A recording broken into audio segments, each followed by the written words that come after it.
वरुण बजाज हमारे साथ जुड़े हुए हैं। वरुण जी, ऐसे हेल्थ इश्यूज के जब मसले कोर्ट के समक्ष जाते हैं, क्या रुख रहता है कोर्ट का? हालांकि कोर्ट के समक्ष मास और क्लास की कोई बात नहीं होती है, उनके सामने एक इंडिविजुअल होता है, तो ऐसे मामलों को कोर्ट कैसे देखती है, कुछ अगर डिफाइन कर पाए आप। हाँ जी, so just to advise you, because ये जो मेडिकल ग्राउंड्स होते हैं for under trials and both prisoners who are convicted also, medical ground and condition is very critical to generally also, not in this situation। ये तो अरविंद केजरीवाल जी के context में ये law पे लाइट डली है, but it is very important. So इसमें आप अगर देखिए, अगर जो भी जेल एडमिनिस्ट्रेशन का गवर्निंग लॉ होता है, that is the jail manual is their constitution, they have to comply with the jail manual and the prison. Delhi में स्पेसिफिकली दिल्ली प्रिजन रूल्स आए थे 2018 में, that is read along with the jail manual. तो उसमें chapter 7 है, which categorically is a 30-page chapter on medical care, कि what is the protocol to be followed in case of any medical situation। So मैं आपको, अगर आप वो समझ लेंगे तो आपको ये सिचुएशन भी क्लियर हो जाएगी, क्योंकि कल को अगर ये मामला कोर्ट में भी जाता है, court will also interpret whether the Delhi prison 2018 rules were followed और नॉट एसेंशियली। सो आप उसका एसेंस में, it's a very long and detailed chapters, but अगर उसके आप रेलेवेंट प्रोविजन देखो चैप्टर 7 के मेडिकल केयर के, तो there is an in house medical office incharge 24 hours for all the under trials of prisoners, अगर उनकी मेडिकल कंडीशन आइडेंटिफाई करने के लिए। और मैं आपके दर्शकों के लिए एक बड़ा इंपॉर्टेंट प्रोविजन बताना चाहता हूं जो आपको क्लैरिटी देगा। उसमें rule 464 deals with medical officer incharge power to vary any diet in case of a medical situation।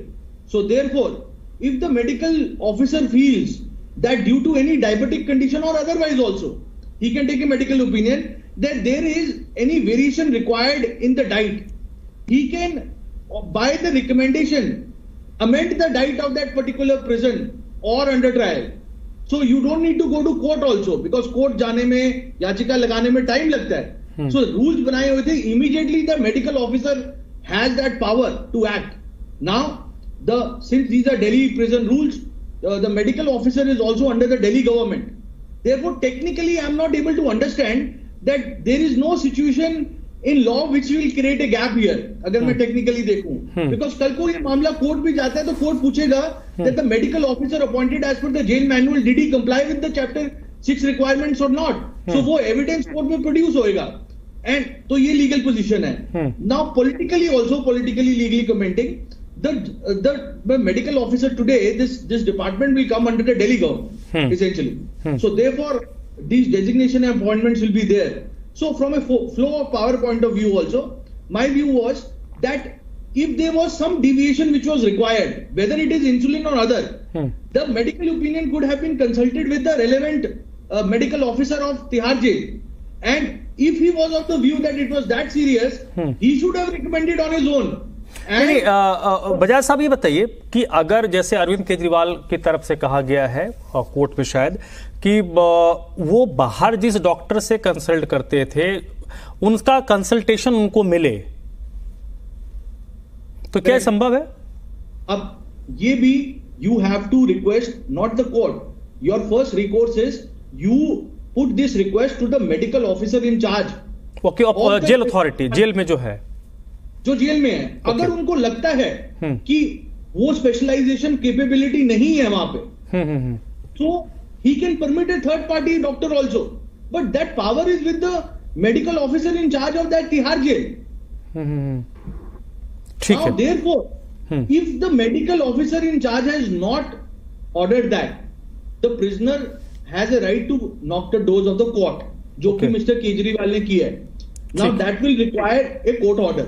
But मेरा सवाल यहाँ पे एक पॉलिटिको लीगल ये भी है that medical officer in charge today technically is under the Delhi government।